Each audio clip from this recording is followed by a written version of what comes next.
Hello students, welcome to the clear physics. मेरा नाम है पवन यादव। मैं एक इलेक्ट्रिकल इंजीनियर हूं और मैं अपनी इस सीरीज़ में क्लास 12 की फिजिक्स कवर कर रहा हूं। अब तक हम चैप्टर 1 का काफ़ी सारा पार्ट ख़त्म कर चुके हैं, जिसकी वीडियोस आपको मेरी प्लेलिस्ट में मिल जाएगी। आज हमको जो पढ़ना है वो है इलेक्ट्रिक फ्लक्स और उससे रिलेटेड टॉपिक्स। जैसे कि आपके सामने लिखे हैं, एरिया वेक्टर हमको पढ़ना है, electric flux, Gauss's law, applications of Gauss's law, ये हमको आज कवर करना है। इससे पहले मैं आपको एक क्वेरी आ रही थी बच्चों की कि जो पॉजिटिव, इससे लास्ट क्लास में हमने पढ़ा था कि पॉजिटिव चार्ज से इलेक्ट्रिक फील्ड लाइन जो होती है आउटवर्ड होती है और नेगेटिव चार्ज में इलेक्ट्रिक फील्ड लाइन इनवर्ड होती है। तो ऐसा क्यों होता है, तो इसका रीज़न मैं आपको कुछ एक्सप्लेन करता हूँ। मान लीजिए ये कोई पॉजिटिव चार्ज है और इसके पास मैं कोई दूसरा पॉजिटिव चार्ज लेके आता हूँ, तो क्या होगा, इनके बीच में रिपल्शन होगा। ओके, अब हमको पता है इलेक्ट्रिक फील्ड लाइन की जब हमने जब डेफिनेशन पढ़ी थी तो मैंने बताया था आपको, इलेक्ट्रिक फील्ड लाइन, अगर ये कोई लाइन है, इलेक्ट्रिक फील्ड लाइन है और इस पर अगर मैं किसी पॉइंट पर टेंजेंट ड्रॉ करता हूं तो क्या होता है कि ये टेंजेंट क्या बताती है, इस पॉइंट पर इलेक्ट्रिक फील्ड इंटेंसिटी की डायरेक्शन को बताती है। मतलब ये भी है इसका कि अगर मैं इस पॉइंट पर कोई पॉजिटिव चार्ज रखता हूं तो ये पॉजिटिव चार्ज इस डायरेक्शन में, इस टेंजेंट की डायरेक्शन में मूव करेगा, क्योंकि इस पॉइंट पर इलेक्ट्रिक फील्ड की डायरेक्शन ये है। ये हमने पढ़ा था कि अगर इलेक्ट्रिक फील्ड के अंदर हम पॉजिटिव चार्ज को रखते हैं तो पॉजिटिव चार्ज फील्ड की डायरेक्शन में मूव करता है। तो यहाँ पे भी ऐसा ही है कि अगर ये कोई फील्ड लाइन है इस तरीके की और मैं इस पॉइंट पर कोई पॉजिटिव चार्ज रखता हूँ तो वो कहाँ मूव करेगा, कहाँ पर उस पर फोर्स लगेगी, तो वो कौन बताएगा हमको, वो बताएगा टेंजेंट। ये टेंजेंट हमने ऐसे बनाई तो इसका मतलब इस टेंजेंट की डायरेक्शन में ही ये पॉजिटिव चार्ज मूव करेगा। ओके, अब यहाँ देखते हैं हम, अगर हमने यहाँ पर इस पॉजिटिव चार्ज के पास दूसरा पॉजिटिव चार्ज को रखा है तो इनके बीच में रिपल्शन होगा, जिसकी वजह से ये इधर मूव करना चाहिए रिपल्शन के कारण। ओके, अब अगर इस पॉजिटिव चार्ज से मैं इलेक्ट्रिक फील्ड लाइन निकालूंगा तो वो ऐसे निकल रही है और ये वाला जो पॉजिटिव चार्ज है इस इलेक्ट्रिक फील्ड के अंदर रखा हुआ है। तो जैसे हमारी डेफिनेशन थी कि positive charge in the direction of field move करता है, तो यहाँ पर अभी करेक्ट है, positive charge in the direction of field he move कर रहा है। अगर मैं इस पॉजिटिव चार्ज से इलेक्ट्रिक फील्ड लाइन बाहर ना निकाल के अंदर की तरफ बनाता तो क्या होता, तो इस पॉजिटिव चार्ज को इधर आना चाहिए था। As per the definition of electric field line इस पॉजिटिव चार्ज को फील्ड की डायरेक्शन में आना चाहिए था, मतलब इस तरफ, लेकिन इस तरफ ये नहीं आएगा क्योंकि इनके बीच में रिपल्शन है। तो ये हमेशा उधर ही जाएगा। जब ये पॉजिटिव चार्ज उधर जाएगा इसका मतलब ये है कि इस पॉइंट पर जो इलेक्ट्रिक फील्ड है उसकी डायरेक्शन भी अवे है, इस डायरेक्शन में है। तो इसलिए हमेशा पॉजिटिव चार्ज से इलेक्ट्रिक फील्ड लाइंस आउटवर्ड होती है और नेगेटिव चार्ज में इनवर्ड होती है। ओके, तो अब हम अपना नेक्स्ट टॉपिक, जो हमारा आज का टॉपिक है, उसको स्टार्ट करते हैं। सबसे पहले आपको दिख रहा होगा सामने एरिया वेक्टर, हमको पढ़ना है एरिया वेक्टर। तो अभी तक आप एरिया जो हम देखते आए हैं पिछली क्लासेस में या पीछे, वो एरिया को हमेशा हम स्केलर मानते हैं। एरिया एक्चुअली क्या है, एक स्केलर क्वांटिटी है, लेकिन यहां पर कन्वीनियंस की वजह से हमने एरिया को वेक्टर माना है। ओके, यहां पर इस चैप्टर में हम एरिया को वेक्टर मान के चलेंगे। अब क्योंकि ये वेक्टर है तो वेक्टर की डायरेक्शन भी होती है, तो यहां पर हम एरिया की क्या डायरेक्शन को लेट कर रहे हैं, तो यहां पर हमको डायरेक्शन लेनी है। जैसे मान लीजिए ये कोई एरिया हम कंसिडर कर रहे हैं, कोई डिस्क है, तो इसका एरिया वेक्टर को अगर मैं एस से डिनोट करता हूं तो क्या होगा, इसका एक मैग्नीट्यूड होगा और एक इसकी डायरेक्शन होगी, क्योंकि ये वेक्टर माना है हमने। अब तो मैग्नीट्यूड क्या होगा, मैग्नीट्यूड होगा ये एरिया। जैसे मान लीजिए अगर ये मैं सर्कुलर डिस्क लेता हूं तो पाई आर स्क्वायर इसका एरिया हो जाएगा। तो ये एरिया बन गया इसका मैग्नीट्यूड, और डायरेक्शन क्या होगी, डायरेक्शन होगी इसका नॉर्मल, आउटवर्ड नॉर्मल। अगर मैं इस डिस्क का नॉर्मल बनाता हूं, मतलब परपेंडिकुलर ड्रॉ करता हूं, तो ये परपेंडिकुलर इस डायरेक्शन में बनेगा, अपवर्ड। तो ये डायरेक्शन जो होगी सरफेस के परपेंडिकुलर, ये डायरेक्शन होगी एरिया वेक्टर की डायरेक्शन। ओके, तो डायरेक्शन क्या बन गई इसकी, एस कैप से इसको डिनोट कर रहा हूं, तो ये मिला के मेरा कंप्लीट वेक्टर बन गया। तो इसका मतलब ये हुआ कि एरिया वेक्टर की डायरेक्शन क्या होती है, एरिया वेक्टर की डायरेक्शन परपेंडिकुलर या नॉर्मल टू सरफेस होती है, नॉर्मल टू सरफेस। और नॉर्मल भी कौन सा, आउटवर्ड नॉर्मल, जो बाहर की तरफ निकल रहा हो। नॉर्मल एक इस डायरेक्शन में ही बन सकता है, लेकिन हमको कहाँ लेना है, हमको सरफेस से दूर जाना है, तो हम हमेशा इस डायरेक्शन में बनाएंगे नॉर्मल। ओके, तो ये हुआ एरिया वेक्टर। नेक्स्ट है इलेक्ट्रिक फ्लक्स।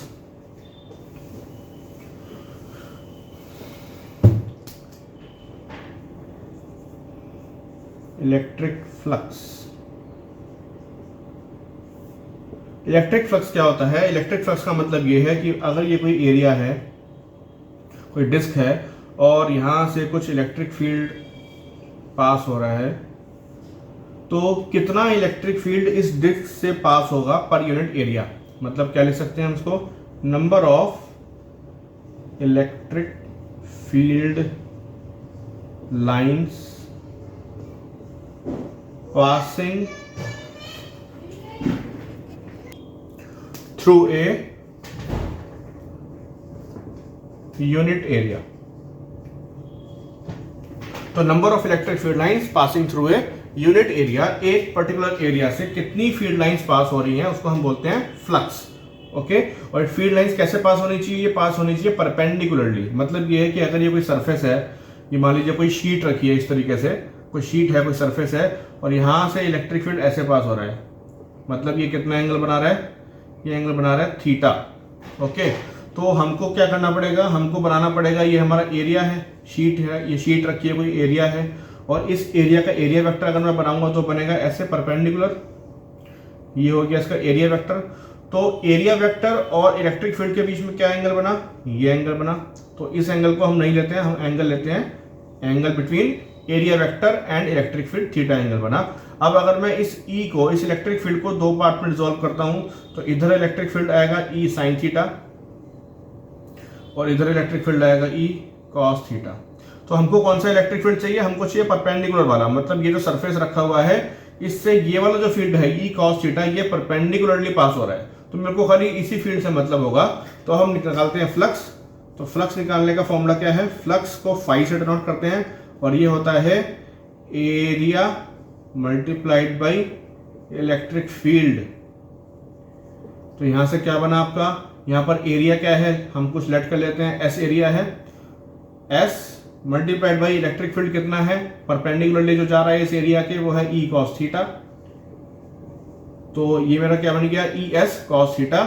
या फिर इसको मैं क्या लिख सकता हूं? E dot S. Vector form में अगर लिखेंगे तो E डॉट एस, क्योंकि एस क्या है? एरिया वेक्टर, इसको भी मैंने वेक्टर माना हुआ है और E है एरिया। तो फ्लक्स क्या फॉर्मूला क्या बना? E डॉट एस, या क्या लिख सकते हैं इसको? E S cos theta. Okay, तो ये इलेक्ट्रिक फ्लक्स की डेफिनेशन हो गई। अब इलेक्ट्रिक फ्लक्स कैसी क्वांटिटी है? स्केलर है या वेक्टर है? तो हमको फॉर्मूले से ही पता लग जाएगा, क्योंकि दो वेक्टर्स का डॉट प्रोडक्ट क्या होता है? स्केलर होता है, इसलिए ये फ्लक्स कैसी क्वांटिटी होगी? ये एक स्केलर क्वांटिटी होगी। ओके, यूनिट क्या बनेगा फ्लक्स का? इलेक्ट्रिक फील्ड का यूनिट क्या होता है? न्यूटन पर कूलम, और एरिया का यूनिट क्या होता है? Metre square. तो क्या बन गया? Newton metre square per coulomb. This is the unit of electric flux.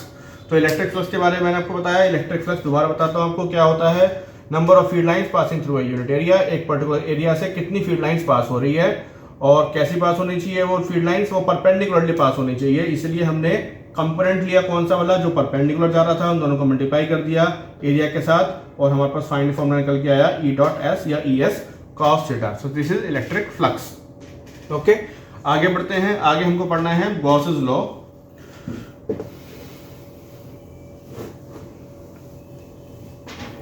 Gauss's law, तो गॉसेस लॉ क्या बताता है आपको? गॉसेस लॉ आपको देता है electric field, okay sorry electric flux.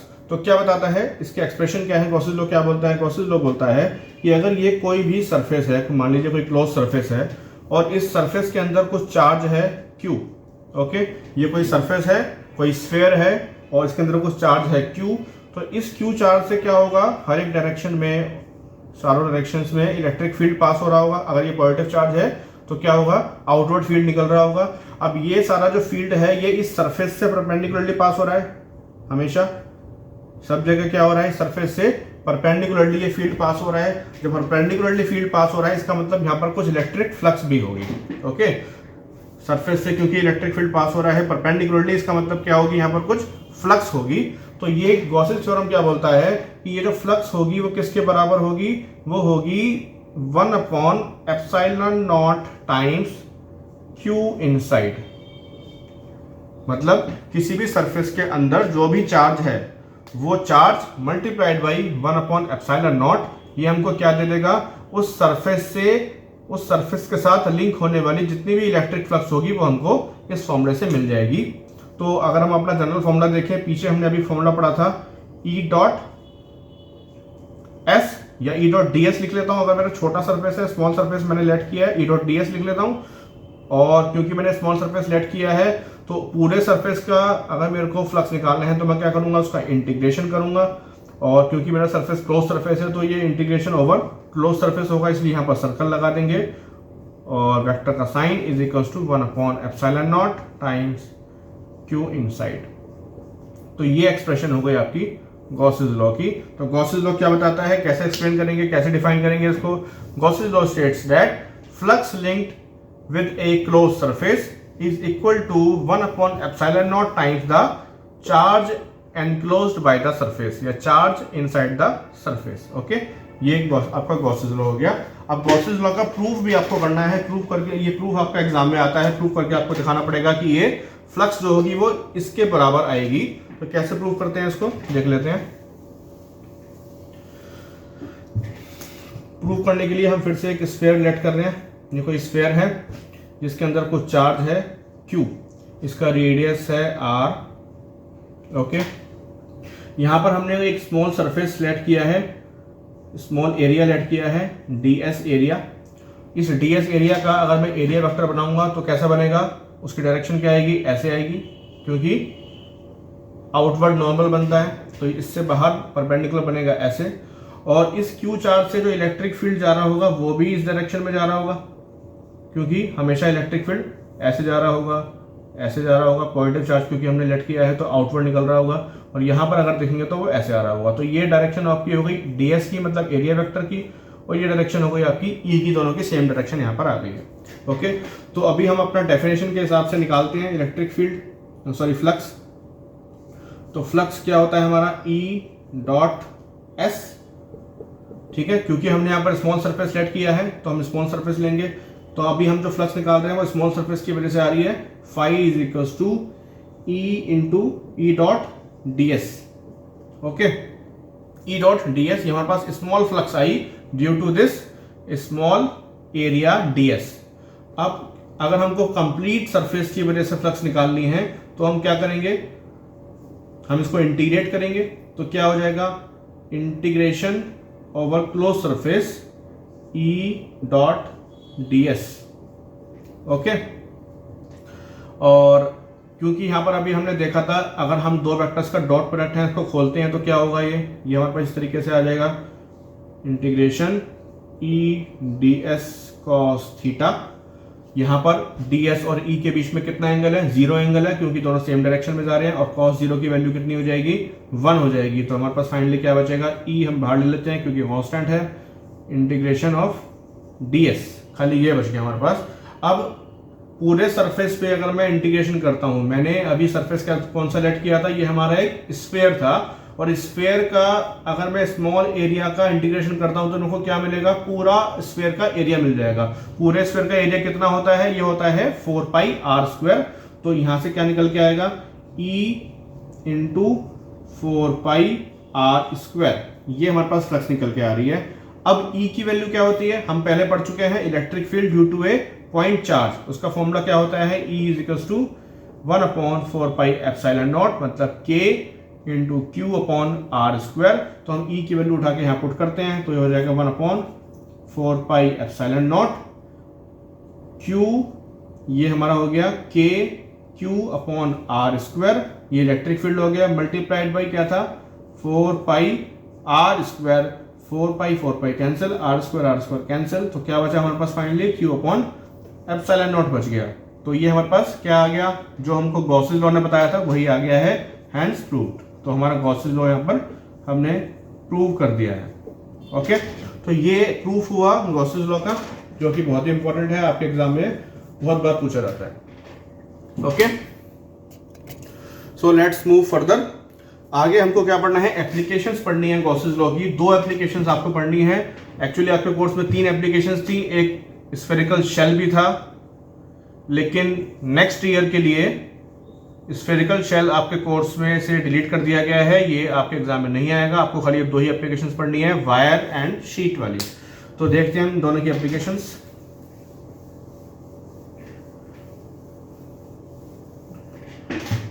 Number 1 application क्या है? Electric field due to a thin infinite wire. Electric field due to a thin infinite wire having charge. ठीक है, ये कोई वायर है और इस पूरी वायर के ऊपर चार्ज है। तो हमको क्या करना है, इससे कुछ दूरी पर, मतलब मान लीजिए यहां पर r डिस्टेंस की दूरी पर हमको इस P पॉइंट पर इलेक्ट्रिक फील्ड निकालना है कि कितना होगा इलेक्ट्रिक फील्ड। तो इसको हम गॉसेस लॉ की हेल्प से करेंगे, तो इसलिए ये गॉसेस लॉ की एप्लीकेशन है। हम क्या करेंगे, इस P पॉइंट से पास होता हुआ एक सरफेस ड्रॉ करेंगे। वो सरफेस कैसा होगा? वो सरफेस होगा cylindrical surface.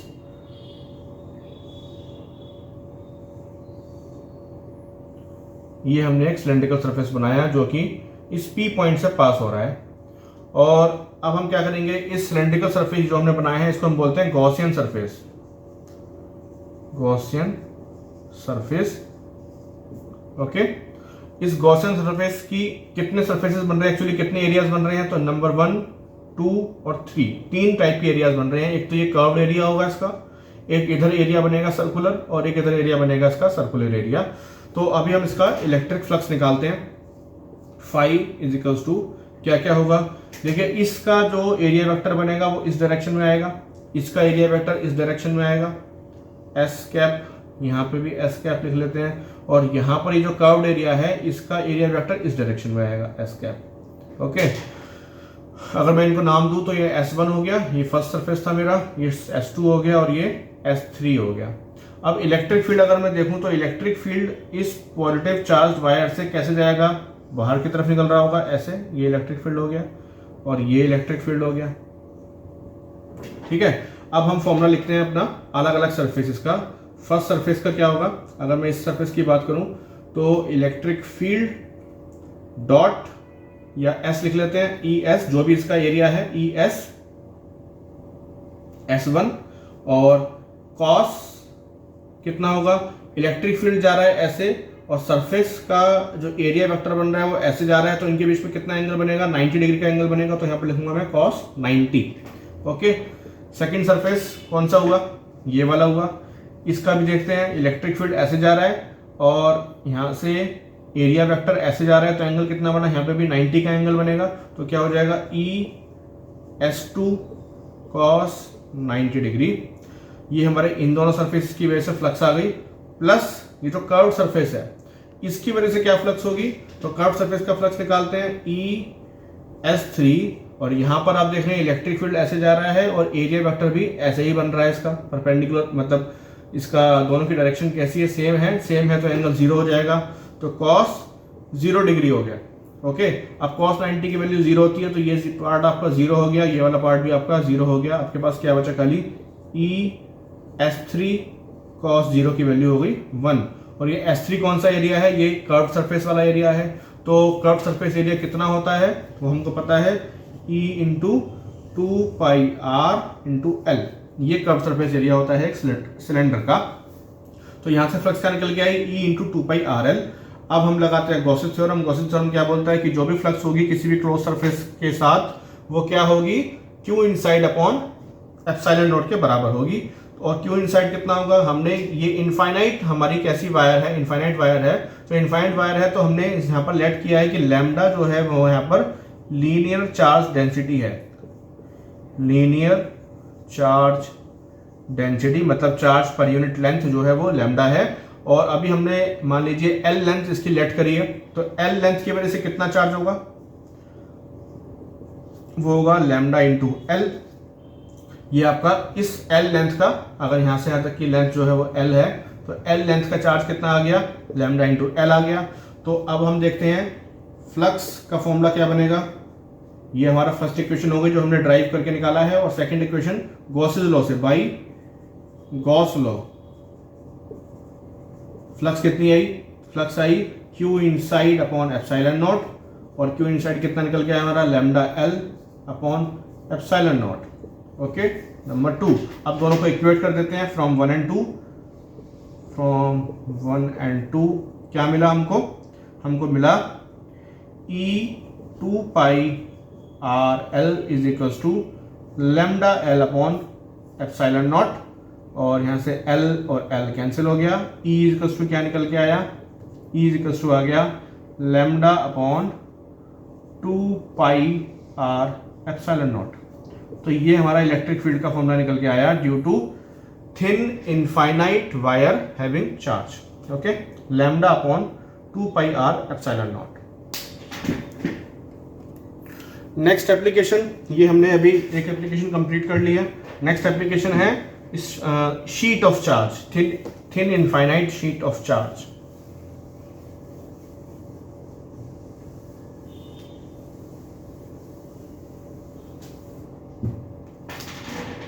Number 2 application, electric field due to thin infinite sheet of charge. तो यहां पर हमने एक शीट लेट करी है, ये कोई शीट है, ये ऐसे रखी हुई है परपेंडिकुलरली और इसके ऊपर पॉजिटिव चार्ज है। ओके, और यहां से हमने गॉसन सरफेस अपना चूज किया, हमने इस शीट से पास होता हुआ एक सिलेंडर बनाया है।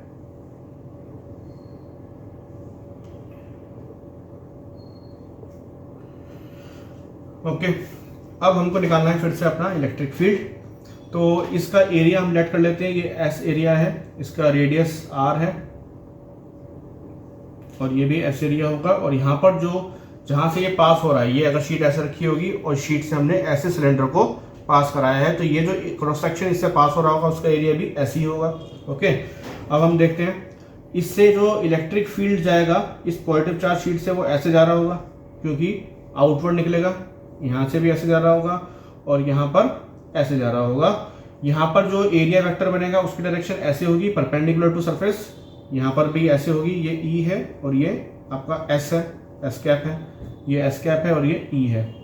ओके, तो यहाँ पर हम देख रहे हैं दोनों सरफेसेस पर एरिया वेक्टर और इलेक्ट्रिक फील्ड दोनों की डायरेक्शन कैसी है, सेम है। यहाँ पर क्या होगा, यहाँ पर तो इलेक्ट्रिक फील्ड होगा ही नहीं क्योंकि इलेक्ट्रिक फील्ड हमेशा ऐसे चल रहा होगा, तो इधर तो आपको इलेक्ट्रिक फील्ड 0 मिलेगा।